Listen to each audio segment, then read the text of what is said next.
happen. And I just refer to the last line of your speech, Minister.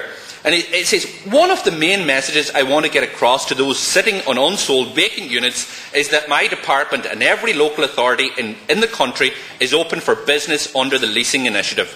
And I can rewrite that and put it in my own language, and that is, the message I have to the developers and the speculators out there who gambled on the property boom, who have lost out, is, listen, come to government buildings because we again will bail you out. Because that is that is what the leasing initiative is. It is a bailout for developers, it is a bailout for speculators. And it's not rubbish. And if you can't take it, I'm sure you'll have the opportunity to reply in a minute. And I'll go into why it's rubbish. Get the facts. 13% of residential is in NAMA only, and 13%. So you want to get the facts. What I'm saying to you, Minister, what I'm saying to you is what you're willing to do. And let's remember when NAMA came to this chamber. Why did the government say that NAMA will be successful? The government said NAMA will make a profit. Why? Because they estimate, and they stand over this year, and NAMA stands over it, that the prices of properties will go back to where it was in 10 years' time, that it will reach a peak, and these properties that have had the haircut will be again viable, and they will reach the heights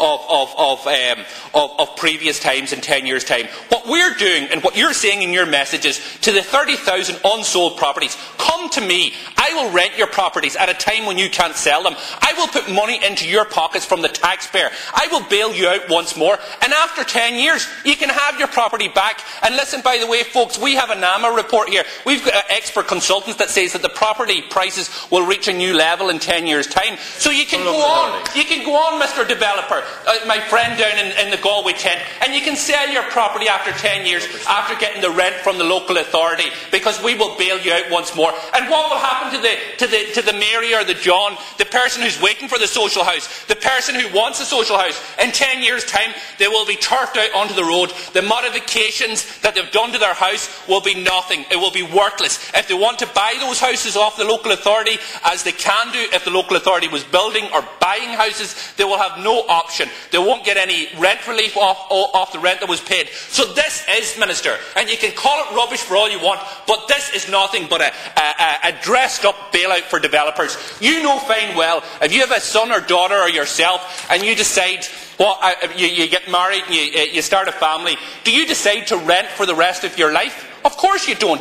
The reality is people buy. Why do they buy? Because even the person who mightn't have an economic degree or mightn't have the best education in the world knows that it is cheaper to buy in the long term than it is to rent for the rest of your life. And what the local authority and what the Minister is giving the direction to local authorities is to rent. To rent. You own no assets, but it is rent. It is throwing money after money after money. And where's the money going to? It is going right into the property developers, the speculators, who have got us into this mess in the first place. So that is not rubbish. That is providing houses for people on the housing list. Yeah. Well, if you want to buy them, let's go and purchase them. Do not bail out the developers. The developers took a risk.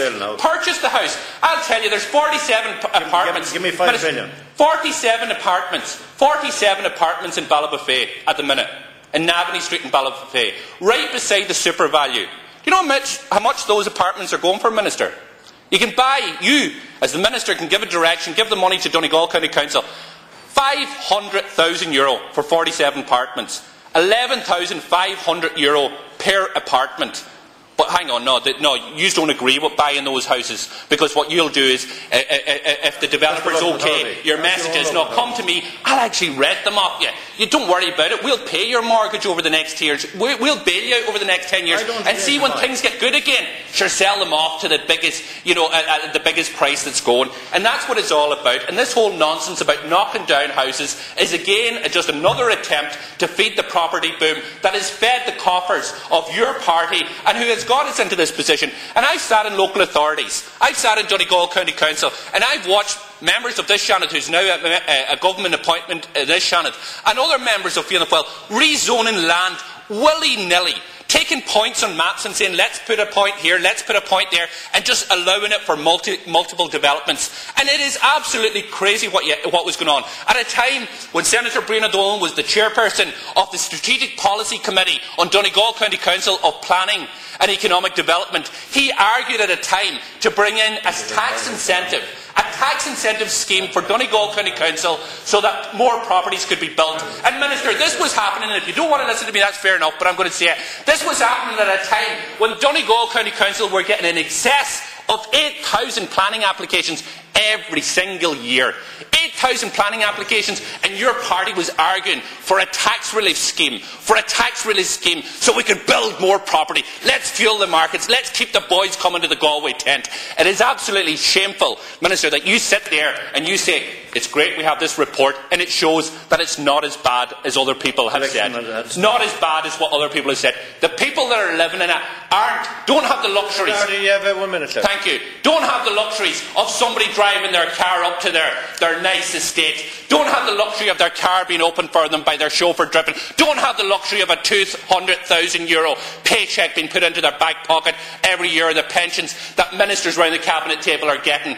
What they have to put up with is overflowing sewerage into their estates. What they have to put up with is estates falling apart. What they have to put up with is roads that aren't tarred, is lampposts that aren't lit. That's what they have to put up with. So don't sit there condescending saying this report has shown that things aren't as bad as you said. It is a disgrace after all this time, after knowing maybe you didn't have the factual evidence, but you know that it is there because all you have to do is travel round and look out of the chauffeur-driven Merc, look out of the windows and you will see the half-finished estates and you know that it is happening. And for after all this time to come back and say we've got a report that shows it isn't as bad as you were telling us and we've set up a committee to sort it out. Not good enough, Minister. Not good enough by half. Senator Brady. Thank you, Last